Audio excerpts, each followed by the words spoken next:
All right, welcome back to another episode of The Signal. I'm Martha DeGrasse, here for Wi-Fi Alliance. These are meant to be smart conversations with industry leaders where we try to bring you the inside track on the latest Wi-Fi developments. And today I am delighted to be joined by Ravi Pendse. He is VP for IT and CIO at the University of Michigan. Ravi, thank you so much for being here today. Thank you, Martha. Thank you for having me. And it's a privilege and pleasure to be with you. Well, we invited you here today because the University of Michigan is the first university in the nation to deploy Wi-Fi 6E throughout two of your campuses, actually, Ann Arbor and Dearborn. So that's the main thing we're going to talk about today. But I think to sort of set the stage for the kind of numbers of people that you're serving with your Wi-Fi, it would be great if you could give us a little bit of an overview of these campuses. I know you said you're welcoming 46,000 kids to campus over the next few days, and about 15,000 of those are actually going to be living on campus. But give us a quick overview of the size of this institution. It's definitely one of the biggest universities in the United States. No, I appreciate that, Martha. Thank you again for the opportunity. So if I may take a step back, as I indicated to you, I serve as the Vice President for IT and CIO. And in that role, I see myself as working for all of these great students we talked about. I see myself as working for them, working for our faculty and our staff. And my overall responsibility is really to provide strategic direction for information technology on all of our campuses. You mentioned Dearborn, you mentioned Ann Arbor, and of course our Flint campus. If I may digress just a little bit, I joined University of Michigan back in August of 2018. After consulting colleagues across campus through consensus-driven process, we established really 5 high-level priorities and areas of focus for IT at Michigan. So what are they? And this is where they connect with our Wi-Fi 6C later on. One is around enabling data-informed decision-making. As you know, when we talk about research, and Michigan does about $1.6 billion of research each year, it is the number one public university in terms of research productivity. A lot of that research occurs because of generation of data and wisdom that is derived from that data. So we want to enable data-informed decision-making all across campus. That's one of our priorities.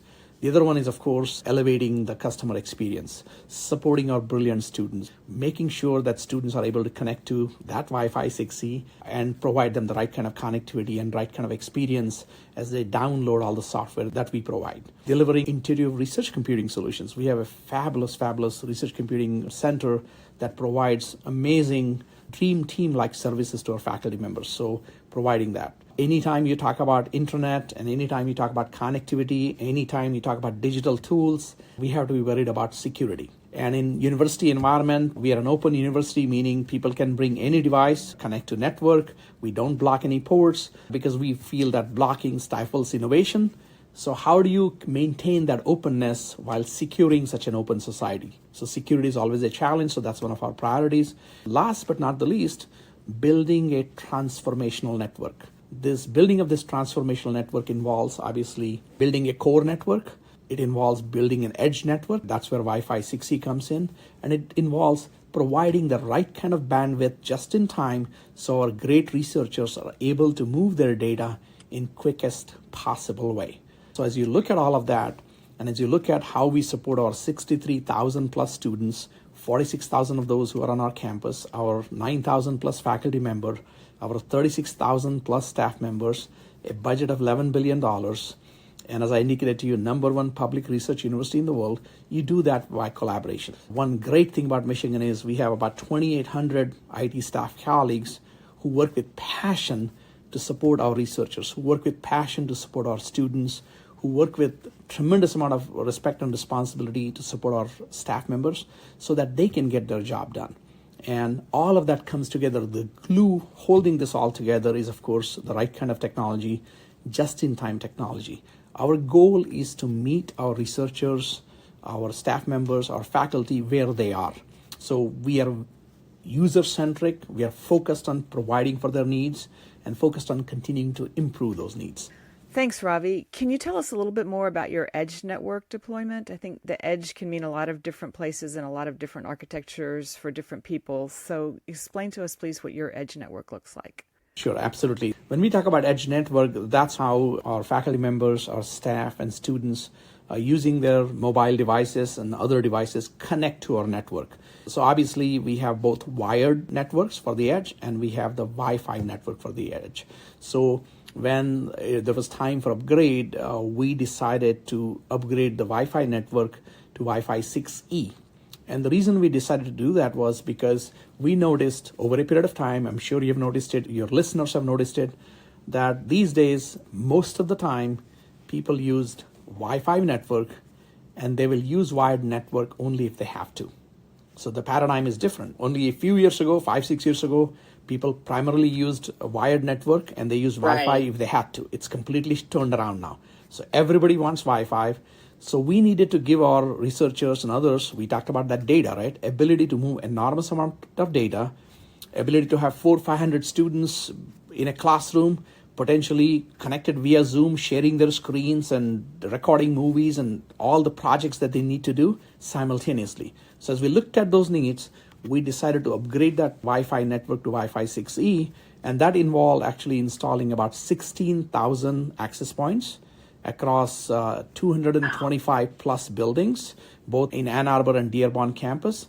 And we will. And about how much square footage is that covering? So I think I can give you just the idea of the Ann Arbor campus. Just the Ann Arbor campus itself is about 37 million square feet. Oh my goodness! Yeah, so it's quite. I mean, and is it all covered? Did you? Or correct. Not all Yes, of it? Everything is covered, and the size of overall the university itself is about 2,200 acres and counting.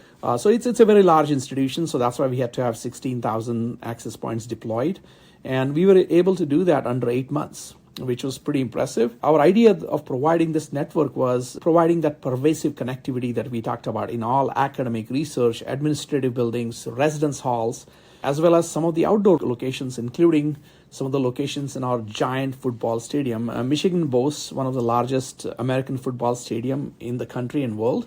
It sits about 109,000 people.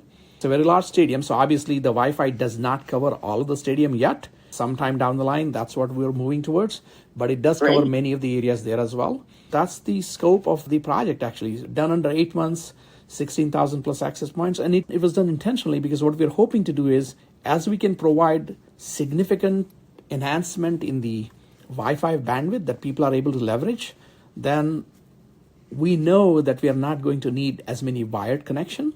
So our goal is to actually reduce the number of wired connections, enabling us to not have as many switches in our wiring closets. And if we don't have those switches in wiring closets, then we generate less electronic waste. And that helps us move towards and meet many of our sustainability goals. Very interesting. Good point. So you said you did this in 8 months.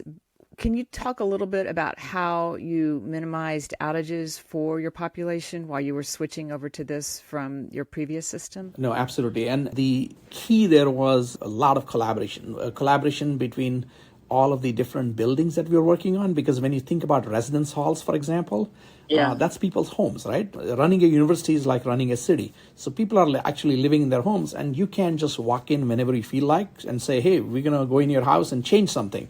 So you have to coordinate, right? So we had to coordinate with our student affairs office, residence life office, and work with the students and their dorm rooms to say, hey, when can we come? When it is the most convenient to you? And then based on that, appropriately make sure that the equipment is in hand right on time, and then deploy the equipment. When we deployed the equipment, we used a lot of automation. So our idea was that while the new access point was being deployed, the old access point will continue to work. And as soon as the new access point is deployed, it will self-configure itself by connecting with the controller, and self-configure and will be up and running in few minutes. And the old access point will continue working until we physically disconnect it. All of that process was automated. As a result, people saw very little downtime. Maybe downtime might have been a minute or two. And we had warned people that, and it's always a good idea to warn people that there may be up to 30 minutes downtime, and when there's only 1 minute, people don't even notice it. That's managing expectations. So that is part of the project. So that's what we did. We depended on tremendous amount of automation and technical talent of our teams to ensure that everything was set up so that the new access points, as soon as they're put on the network, self-configured themselves and started providing service immediately within few minutes. That's amazing. Obviously, you have academics, classroom settings, a giant stadium. But this deployment could have many lessons that can be learned by other settings, such as large office campuses or entertainment venues, casinos, things like that. Can you highlight maybe some of the key learnings from your experience here? Absolutely, happy to. Like I said, first of all, I always say anytime you have a project of this magnitude, it takes a village to get it to a point where it is successful. So it was a lot of project management and a lot of communication with the campus community, making sure that everybody was aware of what's happening, which buildings are being updated when would their building be updated. So we had a active website that kept updating different things. We had even a chart there that showed 85% done, 60% done, keeping people informed, almost gamified that website so people were aware.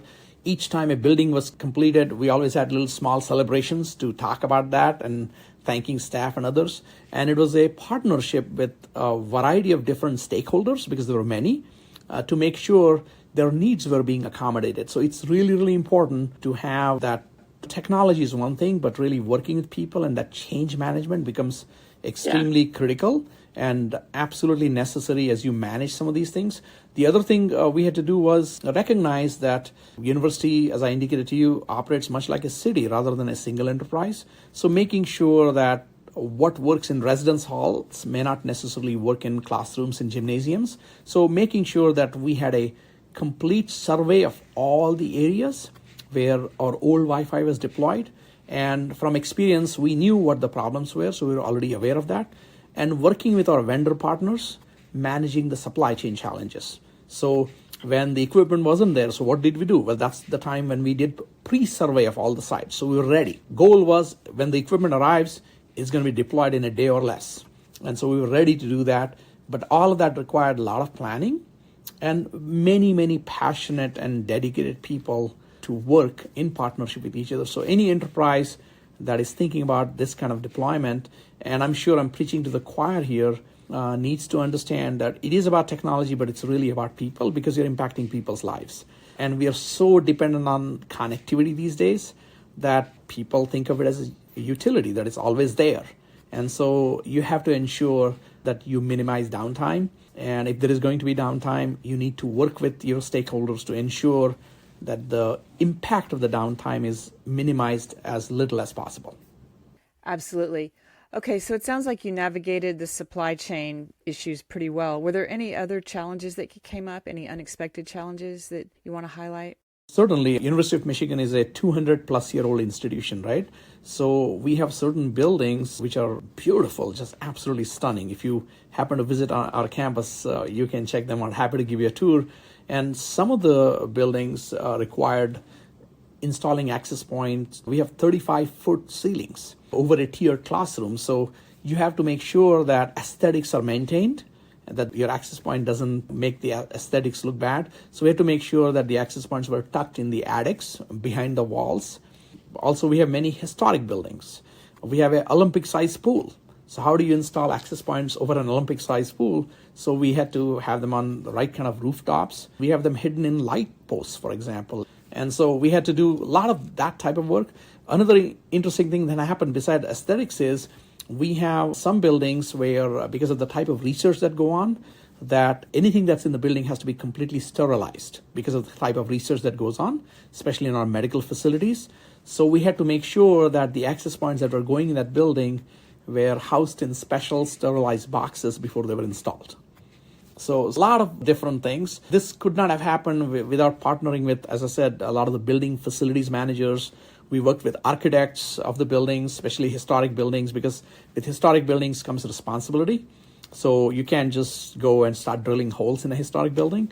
So partnering with architects, partnering with facilities managers, and ensuring that everything was properly set up and connected was important. So it required lots of coordination and collaboration and passionate people coming around the cause, which was, hey, we want to deploy Wi-Fi 6E so that our campus gets enhanced bandwidth, enhanced connectivity, and more. Great. So you've explained how you had to make your access points accommodate the needs of one of your research facilities. But what about the ways that Wi-Fi 6E is supporting R&D? You mentioned a 1.6 billion R&D budget. So how is Wi-Fi 6E supporting that? I think one of the ways it is supporting that, first of all, as you know, with Wi-Fi 6E, you get additional 6 gigahertz band, right? And with that additional 6 gigahertz band, instead of the 28 channels, you have access to many more channels. I think 87 channels. You have access to 87 channels because of 6 gigahertz band. It is our expectation that as new clients come with Wi-Fi 6E cards, and slowly they're coming, what will happen is that will allow many researchers to move the data at incredibly high speeds without interfering with each other because of the number of channels that are simply available. So that's where it supports that research. We have a special building dedicated to robotics. It's a robotics research building. And in that building, along with people, robots have a need to connect to network and to central controller. And the robots, frankly, have many more bandwidth requirements because central controller is communicating with robots, where robots go up and down the steps and robots are doing some interesting work. The amount of data that they consume and amount of data they share back with the controller is enormous. So that's where having this Wi-Fi 6E, providing multiple connecting channels, is going to be huge. Simply the fact that it's going to be 3 to 5 times faster allows us to meet our growing data needs for fast and secure connections to our robotics building and other similar buildings where that type of work is going on.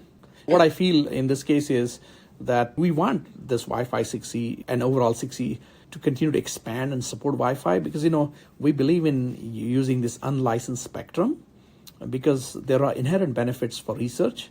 We wish to support continuous adoption of this full spectrum, really not just in the US, but throughout the world, because the more it is used, then more devices will be developed that support Wi-Fi 6E. So it benefits everyone. You made a conscious choice to really focus on unlicensed for this because a lot of the things that you're describing obviously could have been done with licensed spectrum, but that might have been costlier, right?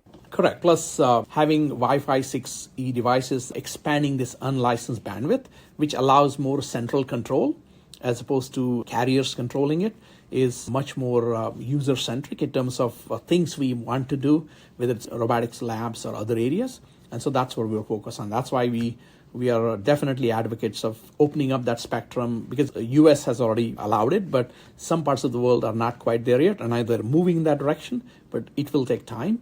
But I do believe that that will actually help because, frankly, the last time this spectrum was expanded, it was 20 years ago. The time is now, and it's right. And looking at how everybody around the world is working, especially even after pandemic, which dramatically changed, right?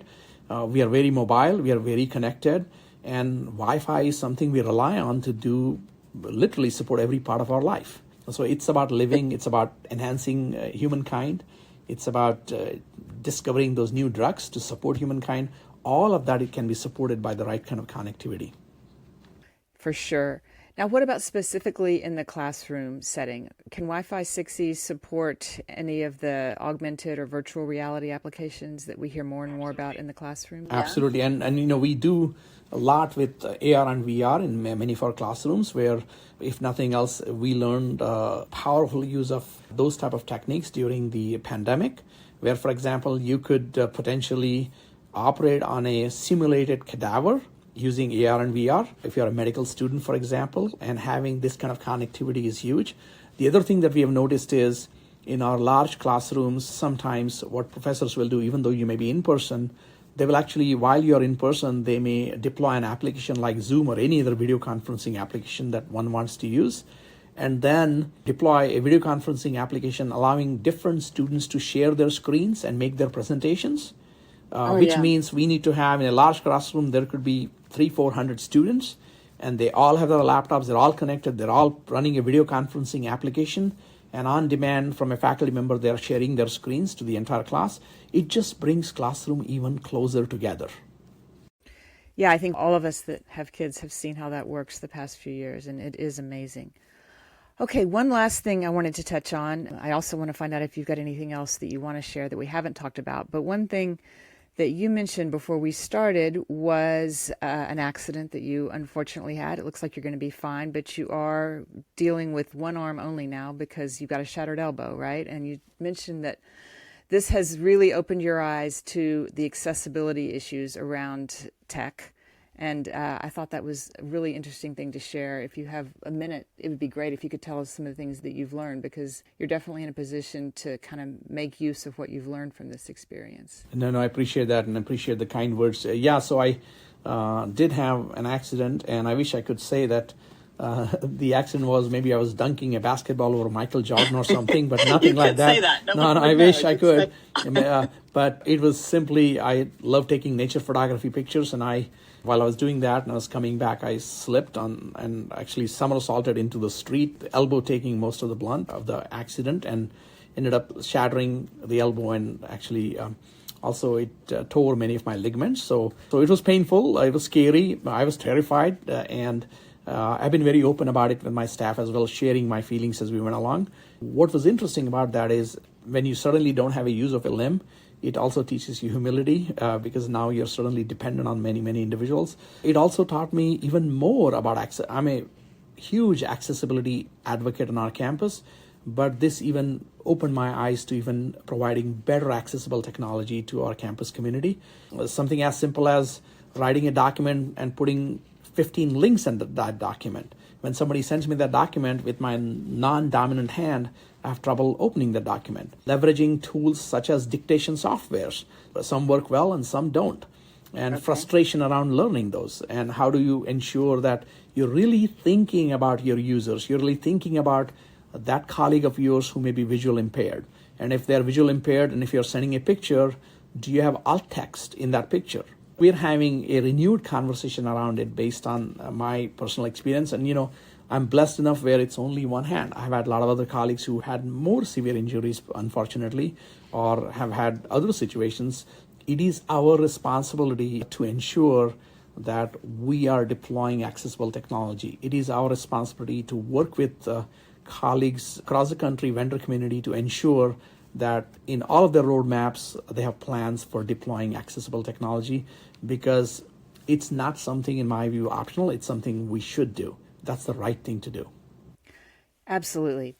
All right, Ravi, this has been really, really informative. Do you have anything else that you want to highlight that we haven't touched on yet? Just one thing. I'm really want to call out my incredible staff colleagues across this campus who worked really, really hard on this project, very passionate. And that's why we were able to successfully do this in 8 months. And also I want to call out our vendor partners who were great in terms of helping us manage supply chain and other issues, because without their cooperation, this wouldn't have happened either. So really, it was a great project where people came together, believed in the cause, and got it done. And it's been exciting. And I think more things will continue to happen in that space. Fantastic. All right, Ravi Pendse, VP for IT and CIO at the University of Michigan. Thank you so much for making time on this busy day to join us here on The Signal. No, thank you, Martha. Thank you for your time, and I'm grateful to all of you for this opportunity. Yeah, I think everybody can really learn a lot from your comments, and it's fantastic what you've accomplished. So thank you again, and thank you all for joining us. As always, you can find more Wi-Fi resources in the show notes and at Wi-Fi Alliance. That's y-fi.org. Thank you for joining us, and please join us again next time on The Signal.